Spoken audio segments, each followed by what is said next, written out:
Hey guys, welcome to Under the Arch Sports. I'm Eric Hobbs, And I'm David Woldingen. and we're here to recap Mizzou's win over Vandy. Please, guys, follow us, subscribe to our YouTube channel, follow us on Facebook, Instagram, X, and on Spotify. Um, you'll notice normally the Sunday recap is one of us. A lot of times it's just me, almost always just one of us. That game called for both of us being on here. David specifically requested to be a part of this. So, David, feel free to unload. Yeah, so there's a lot to talk about with this game. Front and foremost, coaching. Specifically right before the end of the first half, Drink, for whatever inexplicable reason, decided to let the team go for it on fourth, and I want to say it was three. Fine, I don't care that you're doing that. But you had time on the clock. You could have ran that down. Plus, you had timeouts.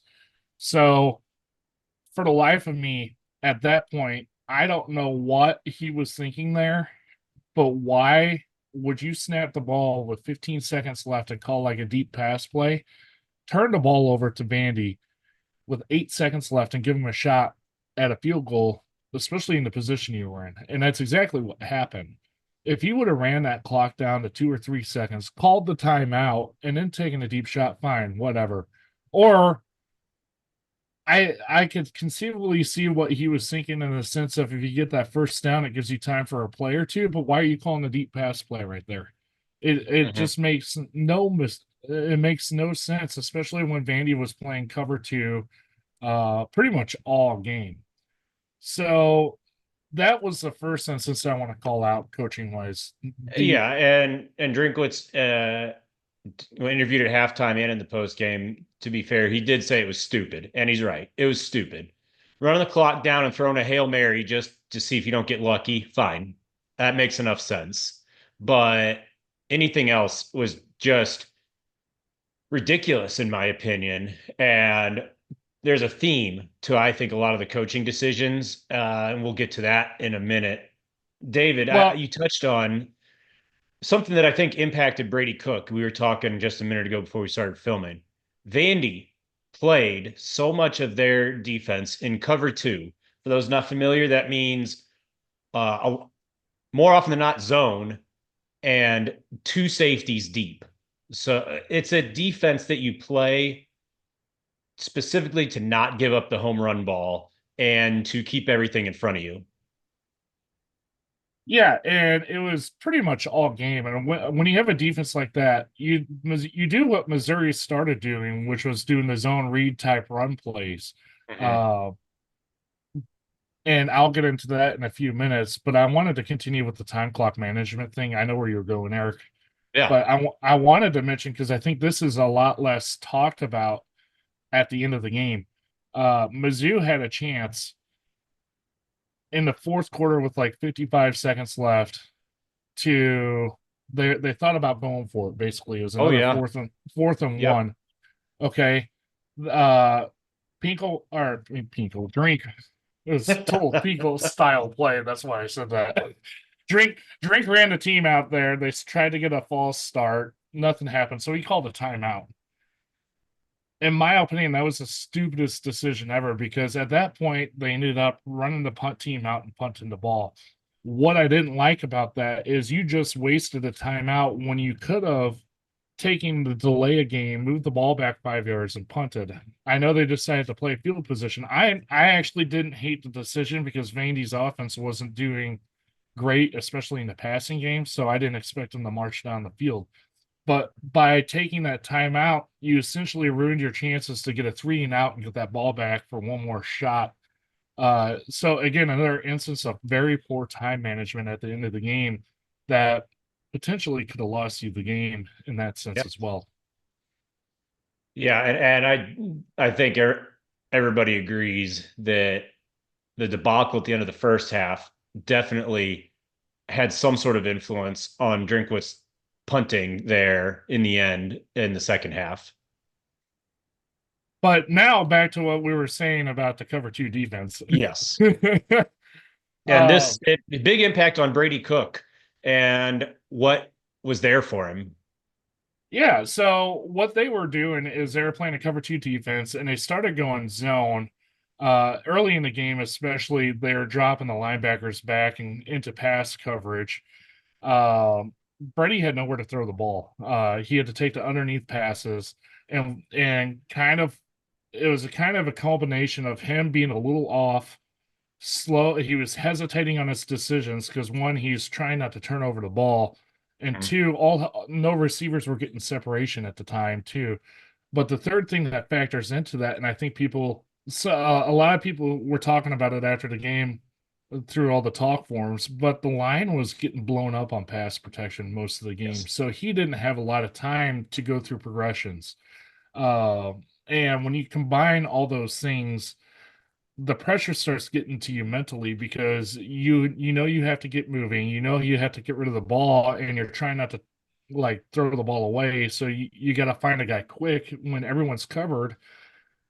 Like you have nowhere to go. You just start having errant throws because you're one trying not to turn over the ball and you don't want to force it anywhere too. So I can see where some of his errant passes came from. And I think that's also what led to his hesitation, but it's not something you expect from a fifth year quarterback. And let's keep in mind, down the field, when they do take shots, we're talking 3 years in a row now where Brady Cook consistently overshoots the home run ball by a step or two and will throw high. Those are not new problems. It's time to accept that's what Brady Cook is. That's just a limitation that he has that he hasn't figured out and may not figure out. So, and Missouri needs to adjust to that.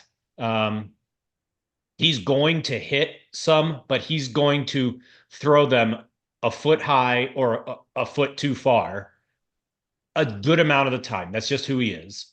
Um, the difference today was, as you were talking about, dump offs. There was, short intermediate stuff. There was a dump off that to a running back. I think it was Roberts actually. I'm not sure. That was right at his feet. There was a quick crossing route to Theo Weiss on a third down that he had to one hand because he had to just reach out and tap it to himself. It was so far in front of him. You look at there was another one. I don't remember who it was to. That was just straight up behind him. Could have been picked. It was the late hit on Mekhi Miller is what it was. Oh That's what yeah. it was. The ball was behind Mekhi Miller, so he's reaching back. He's defenseless. Defender blows him up. On the TV broadcast, they were talking about how if the defender was more worried about playing the ball instead of blowing up Miller, he very easily could have had the interception. And Cook and the Missouri offense got bailed out on that play. So what you had is both players, both for Missouri and Vandy, sometimes bailing out Cook, either by making plays, to help the offense, or just bonehead plays like that penalty. You know, this game beats Vandy. It'll beat Mississippi State, I guess. I don't think it beats anybody else in the SEC. Yeah, and not to say all things were terrible in this game. You got to give Oh no. props. You got to give props to the running game with Nate Noel finding Oh yeah. finding the holes, and a lot. I want to give credit to the line, but a lot of it was just Nate with his explosiveness too.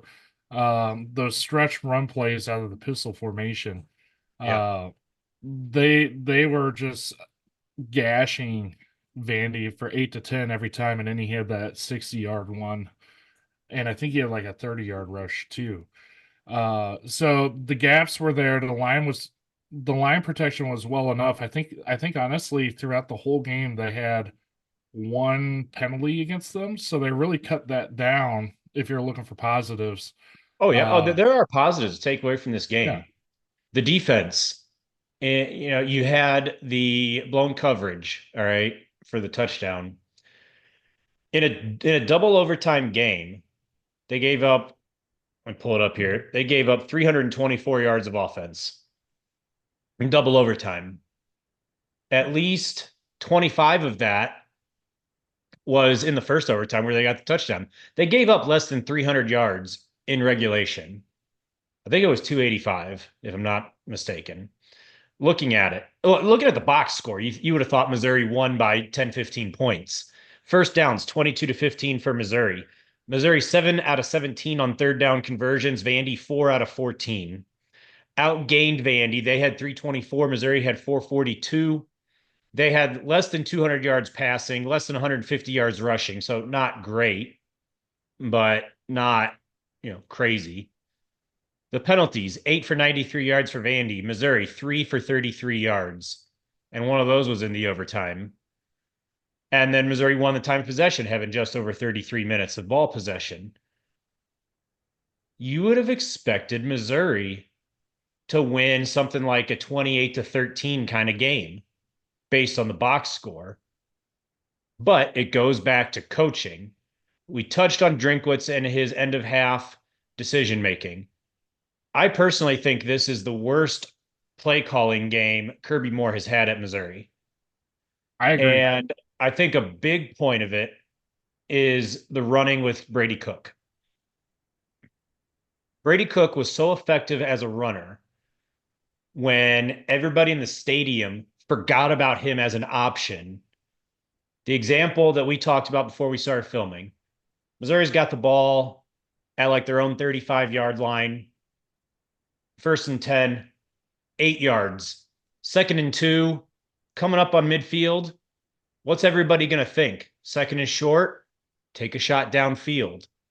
So everybody's kind of gearing up for that. They got that in the back of their mind. A good read option or something where you get them looking at a running back going into the middle of the line, and then Brady Cook just squirts out to the side for 12, 14 yards. That was the type of play that Brady Cook was so good at because no one expected it. And he's fast enough to make you pay if you're not ready. What he's not able to do is really zone read and find a hole and go like a running back when everybody's looking for it. He's not a power running back, a power quarterback. Frankly, I think Diego Pavia is better at Brady Cook than any sort of power running. Okay. So I think Kirby Moore needs to go back to just sneaking it in every now and again because Brady Cook did not run the ball effectively. I thought that 4th and 1 where it was like the 4-yard line or something. And I don't know if it was end goal or they could get a first down at the 3 or whatever it was. But they tried to run Brady Cook, and everybody in the stadium was thinking, all right, they may run the quarterback. And Vandy stuffed it. And it was ridiculous. I thought it was terrible play calling that put you in a position to have to kick that chip shot field goal that Blake Craig's first miss were about knocked down the upright. That shouldn't have even been an option. Honestly, Missouri has a tendency to, when it's short yardage, to really just bunch things up and try to play power football. And it's not a sure thing. So with this line, their skill, they are better run blocking, make no mistake. But just lining up and I'm going to push you back a yard, that's not exactly what they're best at. So even in these same situations, don't change. Why not run the kind of zone read stretch play where Nate Noel was getting 10-yard chunks? Why not run that on 3rd and 3 or 3rd and 1? Who cares if it's short yardage? Yeah, it's almost like it's short yardage. Now we got to go show how big and tough we are. And it makes no sense to me, to be honest with you. And honestly, especially in the second half, the offense got so predictable because it was a quick pass play, then to Nate with the stretch play, and then depending on where he was, if it was close, they'd run another stretch play, another quick out pass play. He never really called any plays across the middle passing wise. He had, I think, 2 routes all game, and Cook threw a beautiful ball to Weiss for one of them. Yeah. And then the other one, he had to that dump off cross pattern that we had to reach out and grab one handed. Uh, Yeah, there was hardly anything down the middle, in the middle chunk of the field that was behind the linebackers. but both of them were wide open because they know we're not using the middle of the field. Number one, and Yeah, number two, when they're playing a cover two like that, even if they're doing a cover two with the way we were running the football, you got to have some kind of misdirection or something to keep the teams off balance or just honest, if you will. What happened in the second half is Vanderbilt realized the way to stop us was to stop the run, so they started stacking the box. Well, when you yeah, start stacking the box like that, what do? Play action over the top. I didn't see a true play action play from that stretch run at all game. And to top it all off, Missouri does like running those screens and bubble screens. I didn't see any at this game for whatever reason. So I don't know what Kirby was thinking, if he had a mental block for Vandy or something, but honestly, I think he tried to outcoach himself. So I don't know what was going on there. yeah. One person online pointed out Brady Cook's stat line against Vandy a year ago, and it was awesome. And so, yeah, it's not encouraging, when he's averaging less than 10 yards of completion. That's kind of a benchmark, at least in my eyes. Ah, yeah, it's as discouraging of a win as I think I've ever seen following Missouri, which is wild. Um, Now, I think there's a couple things you can build off of oh yeah, that have and there's that and have there's things you can do. well, no, just for Cook in general, something he can point to was in the second half was when he made that really nice throw down the middle to Weiss. Yeah, Had a lot of zip on it, right on the money, uh, in rhythm type throw. Didn't look panicked or whatever. He looked a guy off, then was able to hit him right down the middle. Uh, Kind of the same idea.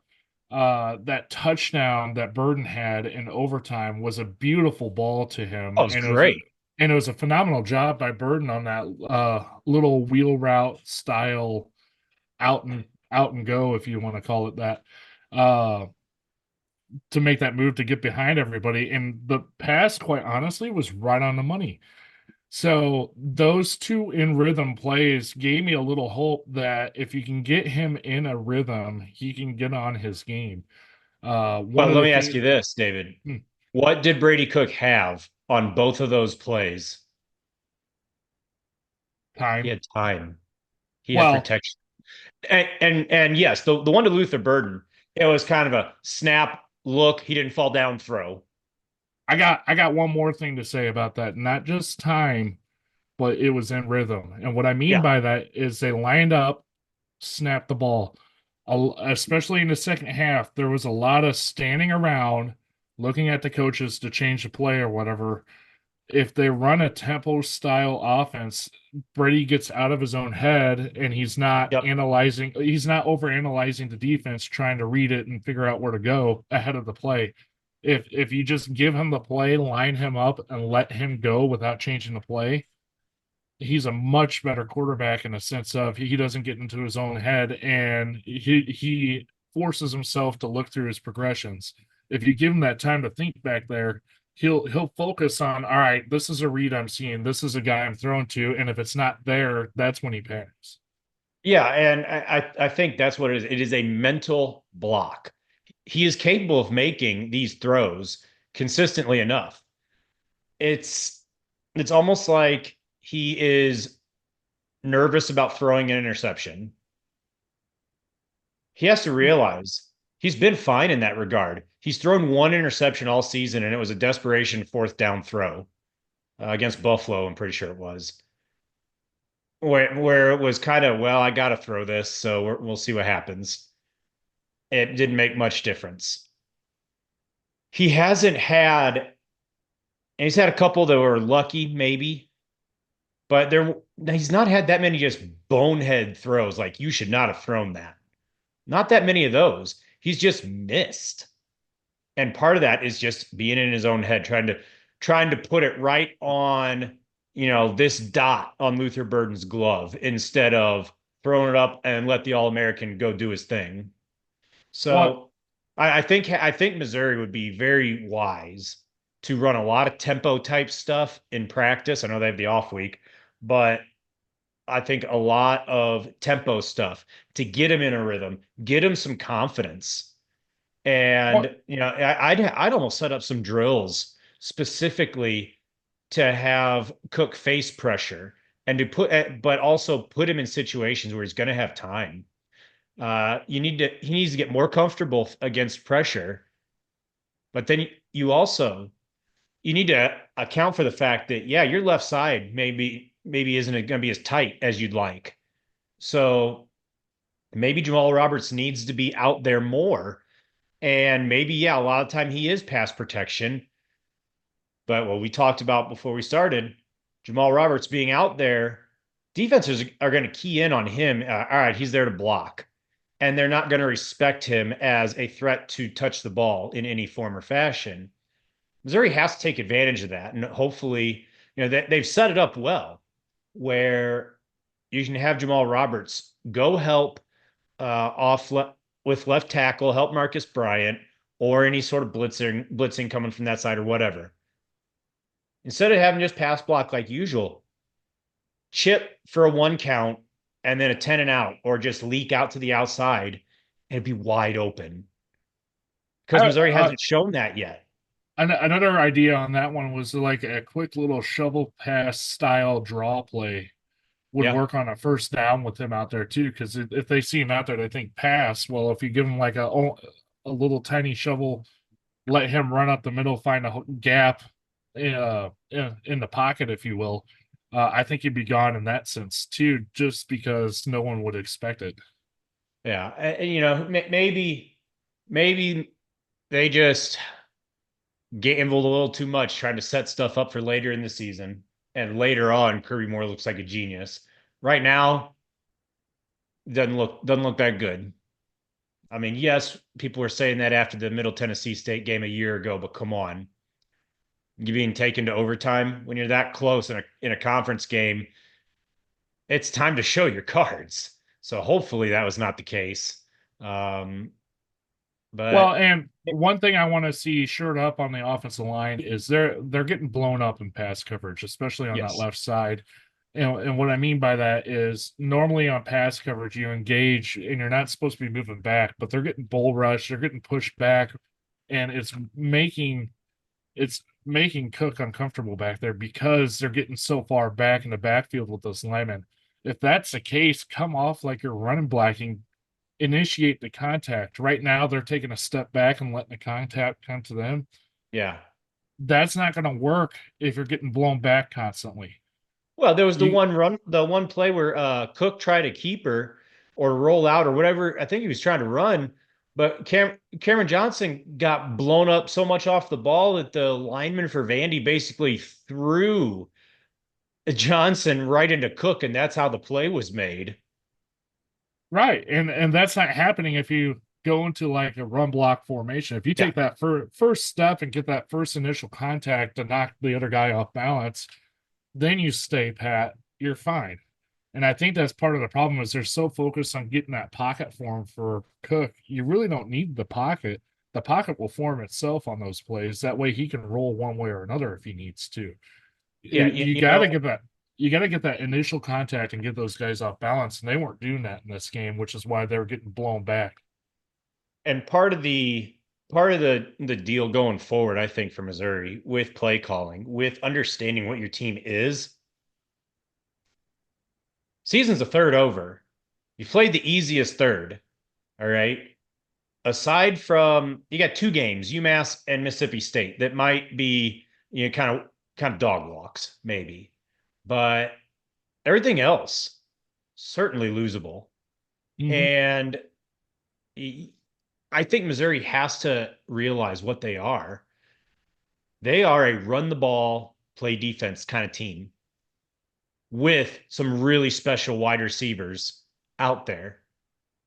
But if the pass protection does not improve, through just improved play on the line, improved, technique, adjusting to more run blocking type stuff and calling more RPO type things, or adding Jamal Roberts in there more. You got to run the ball. And Missouri's better at run blocking. So there's not really a reason to shy away from that. Embrace what you're good at, I say. Maybe not totally. Don't go, you don't have to go 1993 NFL where you pass 15 times a game and run every other play. You don't have to do that, but understand what you're good at. Kind of like what they did halfway through the year with Schrader last year. Is they Yeah. just started feeding them 30 times a game. Yeah. Nate Noel might be able to be that guy. The man ran for 200 yards. So, yeah, Missouri dropped to 11 in both polls. Could have been worse, frankly, because let's face it, Missouri has not played like a top 15 team, maybe not a top 20 team at any point this season. So,